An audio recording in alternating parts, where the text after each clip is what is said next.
తాకట్టులో ఉన్న బంగారాన్ని విడిపించి ఆ రోజు ఆన్లైన్ రేటుకే మేము కొంటాం. Sharma gold company. నమస్తే, వెల్కమ్ టు సుమన్ టీవీ. నేను గిరిజ.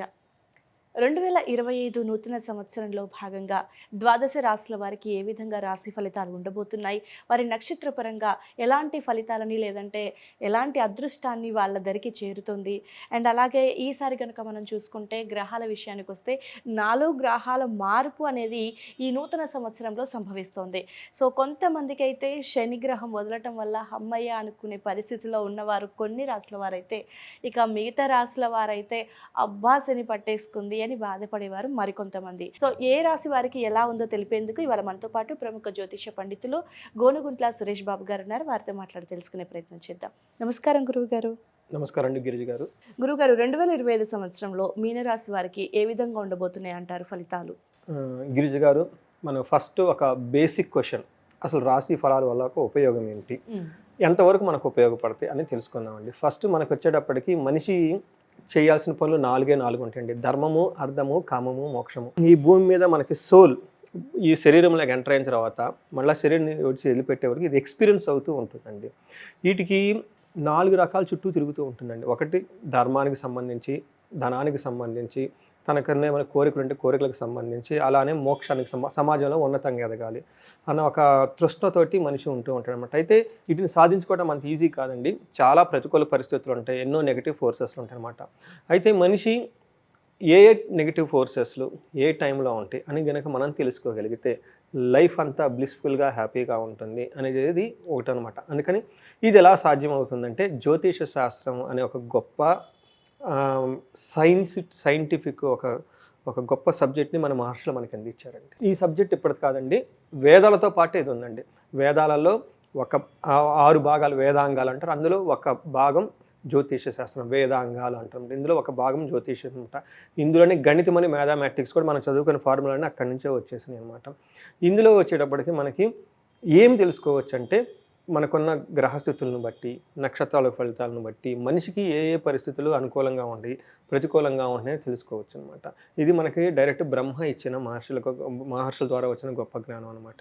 సో ఈ జ్ఞానాన్ని మనం ఉపయోగించుకొని ఫస్ట్ తెలుసుకోవటం ఇంపార్టెంట్ అనమాట. అందుకని మనకి awareness is the key to success అంటారనమాట. మనకి సక్సెస్ రావాలంటే తెలుసుకోవాలంట. ఎవరైతే జీవితంలో పైకి ఎదగాలనుకుంటున్నారో ఇవన్నీ తెలుసుకోవడం చాలా ఇంపార్టెంట్. అందుకని మనకి చిన్నప్పటి నుంచి ఎడ్యుకేషన్ ఎందుకు పంపిస్తారండి, పనికి పంపించవచ్చు కదా, చదువు ఎందుకు చదివిస్తారంటే అన్నీ తెలుసుకోవాలి, చుట్టూ ఏమవుతుంది అనమాట. అందులో మనం వదిలేసిన ఒక సబ్జెక్టు జ్యోతిష శాస్త్రం అండి. ఇది సైన్స్ ఆఫ్ సైన్స్ అని చెప్పుకోవాలంట. దాన్ని మనం వదిలేసాం కాబట్టి దీని ప్రకారం మనం కనుక చూసుకుంటే, మీనరాశి కనుక చూసుకుంటే వీళ్ళకి ఫస్ట్ నక్షత్రం ప్రకారం చూసుకుంటే వీళ్ళకి పూర్వభాద్ర 4వ పాదం, ఉత్తరాభాద్ర 1, 2, 3, 4 పాదాలు, తర్వాత రేవతి 1, 2, 3, 4 పాదాలంతా మనకి మీనరాశి కింద వస్తాయని చెప్పుకోవాలన్నమాట. అయితే పేరు బలం కనుక ఎవరైనా కనుక చూసుకుంటే వీళ్ళకి ది, దు, శం, జు, దా, దే, దో, చా, చి మోరార్లెస్ ఈ సౌండ్ ఉన్న వాళ్ళంతా కూడా మనకి మీనరాశి కింద వస్తారని మనం చెప్పుకోవాలన్నమాట. అయితే గ్రహస్థితి కనుక చూసుకుంటే వీళ్ళకి శని, గురు, రాహు, కేతుల యొక్క ప్రభావం ఎలా ఉంటుందో మనం చూద్దాం. ఫస్ట్ కనుక వీళ్ళకి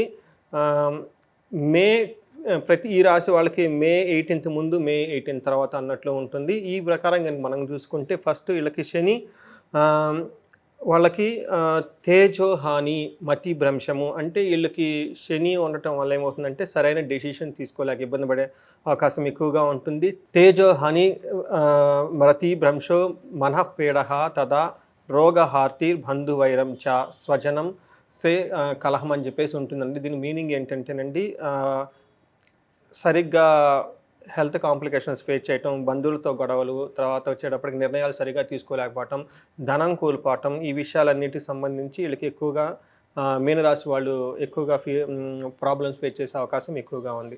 అంతేకాకుండా గురువు వలన కూడాను వీళ్ళకి కొంచెం ఇబ్బందులు ఫేస్ చేసే అవకాశం ఎక్కువగా ఉంది. ఏ విధంగా ఇబ్బందులు అంటే ఉద్యోగంలో కనుక భంగం పడే అవకాశం ఎక్కువగా ఉంది. కలహాలు, ప్రొఫెషన్లో కొంచెం ఇబ్బంది పడే అవకాశం ఎక్కువగా ఉంది. అంతేకాకుండా హెల్త్ కాంప్లికేషన్స్ వచ్చే అవకాశం కూడా వీళ్ళకి ఎక్కువగా ఉంది. అందుకని చెప్పేసి వీళ్ళు ప్రొఫెషన్ రిలేటెడ్ మ్యాటర్స్లో చాలా కేర్ఫుల్గా, సహనంగా ఉండటం ఎంతైనా అవసరం. ఇన్ కేసు మీ తోటి కొలీగ్స్ కనుక మీకు ఏదైనా ఇబ్బంది పెట్టినా కానీ కొంచెం పేషెన్స్తో ఉంటే, సహనంగా ఉంటే చాలా బాగుంటుంది. లేదంటే మీరు అనవసరంగా ఇబ్బందులు పడే అవకాశం ఎక్కువగా ఉంది. 4th హౌస్లో కూడా వీళ్ళకి మే తర్వాత జూపిటర్ గురువు గారు షిఫ్ట్ అవడంతో ఎలా ఉంటుందంటే ఉన్న ప్లేస్ నుంచి మీరు వేరే ప్లేస్కి షిఫ్ట్ అయ్యే అవకాశం చాలా ఎక్కువగా కనిపిస్తుంది. అంతేకాకుండా చాలా ప్లాన్స్ అన్ని మీరు కీపింగ్ ఆన్ ప్లాన్స్ అన్ని చేంజెస్ ఎక్కువ చేస్తూ ఉంటారు. ధనం కూడా నష్టపోయే అవకాశం ఎక్కువగా ఉంది. అధికార నష్టం, గురువు గారి వల్ల మిమ్మల్ని మోసం చేసే వాళ్ళు ఎక్కువగా ఉంటారు. ఆందోళన, బంధువులతో ఇబ్బంది, విచారకరమైన వార్తలు వినే అవకాశం మీకు ఎక్కువగా ఉంటుంది. భార్య పుత్రులతోటి గొడవము, దేశ సంచారము, ప్రవాసంలో ఉండటము, రోగపీడలు, తర్వాత ధనానికి సంబంధించిన విషయాల్లో చాలా ఇబ్బంది పడుతూ ఉంటారు. అయితే 12వ ఇంట్లో కూడా ఉండటం వల్ల అన్ని కార్యాలకు ఇబ్బందులు పడుతూ వేరే దేశాలు, తర్వాత ఉన్న ప్రాంతం విడిచిపోయే అవకాశం ఎక్కువగా ఉంది. సో వీటిని గమనించుకొని కొంచెం ఈ సంవత్సరం మీరు కేర్ఫుల్గా ప్లాన్ చేసుకుంటే చాలా మంచిది. పరిహారాలు చాలా ఎక్కువగా చేయాల్సి ఉంటుంది. ముఖ్యంగా డబ్బు రిలేటెడ్ విషయాల్లో ఎక్కువగా ఇన్వెస్ట్మెంట్లు చేయొద్దు. ఉన్న డబ్బుని చాలా జాగ్రత్తగా దాచుకోండి. అలానే రిస్కీ అయిన పనులు ఏదీ చేయొద్దు. చాలా జాగ్రత్తగా ఉండండి. చాలా ఆధ్యాత్మికంగా కనుక గడపగలిగితే, చాలా సింపుల్ లైఫ్ కనుక ఆధ్యాత్మికంగా కనుక గడుపుకోవాలి. ఎంత అయితే అంత చాలా మినిమల్గా మీ లైఫ్ స్టైల్ని కానివ్వండి, మిమ్మల్ని మీరు తగ్గించుకోగలిగితే కనుక చాలా బాగుంటుంది. అది వదిలి మీరు ఏది చేయాలనుకున్నా కానీ దాంట్లో మీకు రివర్ట్ అయ్యి ఇబ్బందులు పడే అవకాశం ఎక్కువగా ఉంది. కాబట్టి మీనరాశి వాళ్ళు దీన్ని చాలా గమనించుకోవాలని చెప్పేసి నేను కోరుకుంటూ ఉన్నాను. గురుగారు, రాశి పరంగా వివరించారు కదా, మరి నక్షత్ర పరంగా మీనరాశి వారికి ఏ విధంగా ఉండబోతోంది అంటారు? సో మనకి అంగగోచారం అనే ఒక కాన్సెప్ట్ ప్రకారం కనుక చూసుకుంటే వీళ్ళకి పూర్వభాద్ర, ఉత్తరభాద్ర, రేవతి.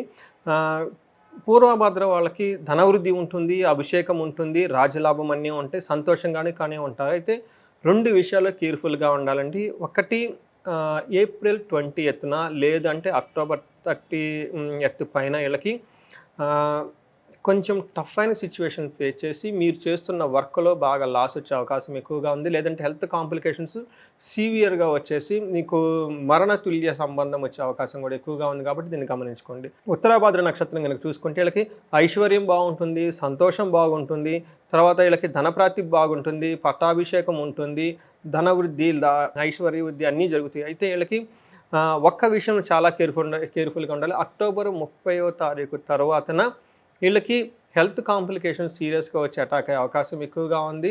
తర్వాత మీరు చేసే ఒక పెద్ద ప్రాజెక్ట్ కానివ్వండి, లేదంటే మీకు సంబంధించిన విషయాల్లో చాలా డిప్రెషన్ అయిపోయేసి ఆల్మోస్ట్ డెత్ లైక్ సిచ్యువేషన్స్ వచ్చే అవకాశం ఎక్కువగా ఉంది. కాబట్టి కొంచెం కేర్ఫుల్గా ఉండటం ఎంతైనా అవసరం. మనకి రేవతి నక్షత్రం కనుక చూసుకుంటే వీళ్ళకి సంపదలు వచ్చే అవకాశం ఎక్కువగా ఉంది, ఐశ్వర్యం వచ్చే అవకాశం ఎక్కువగా ఉంది, సంతోషం వచ్చే అవకాశం ఎక్కువగా ఉంది, ధనప్రాప్తి, ధనలాభము, సుఖము అంతా బాగుంది. సో ఈ రేవతి నక్షత్రం వాళ్ళు గనక ఈ మీనరాశిలో వాళ్ళు చాలా లక్కీ పీపుల్ అనుకోవాలి. ఎందుకంటే ఈ రేవతి నక్షత్రం వాళ్ళకి అన్ని విధాల నక్షత్రం ప్రకారంగా చూసుకుంటే చాలా బాగుంది. సో మిగతా నక్షత్రాలు కూడాను ఇప్పుడు చెప్పిన విధంగా కొంచెం టైం అనుకూలంగా లేదు. కాబట్టి పరిహారాలు చేసుకొని ఆధ్యాత్మికంగా గనక ఉండగలిగితే చాలా బాగుంటుందని చెప్పేసి మనం తెలుసుకోవచ్చు. గురుగారు, మరి అంటే మీనరాశి వారికి గ్రహ ఫలితాలు ఏ విధంగా ఉన్నాయో తెలియజేశారు కదా, మరి వారి సమస్యల నుండి బయటపడడానికి ఏదైనా పరిహారాన్ని తెలియజేస్తారా? ఫస్ట్ థింగ్ వీళ్ళు చేయాల్సింది ఏంటంటే టైము అనుకూలంగా లేదని గమనించుకోవాలి. రెండోది డబ్బులు ఎక్కువగా పెట్టి బిజినెస్లు చేయటం అలాంటి పనులు చేయకూడదు. మూడోది రిస్కీ ఉన్న ప్రాజెక్ట్స్, అలవాటు లేని ప్రాజెక్ట్స్, కొత్త విషయాలు ఏమీ టచ్ చేయొద్దు. వీటన్నిటికంటే ముందు మీరు శని పిప్పలాద స్తోత్రం అని ఉంటుందండి. అది ఉదయము, సాయంత్రము, సూర్యోదయం, సూర్యాస్తమయం కంపల్సరీ చదువుకుంటే మీకు శని పెట్టే బాధల నుంచి చాలా ఉపశమనం లభిస్తుంది, చాలా బాగుంటుంది. అంతేకాకుండా శనివారం మీరు హనుమాన్ చాలీసా శనివారం ఆంజనేయ స్వామి గుడికి వెళ్ళండి. ప్రతిరోజు హనుమాన్ చాలీసా చదవండి.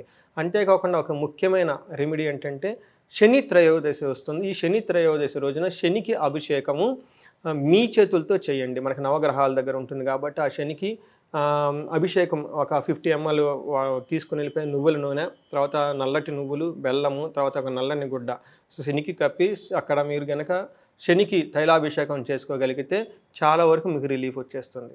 గురుగారు, అయితే రాశిపరంగా అలాగే నక్షత్ర పరంగా వాళ్ళు చేసుకోవాల్సిన పరిహారాల గురించి కూడా చాలా చక్కగా తెలియజేశారు గురుగారు. ధన్యవాదాలండి.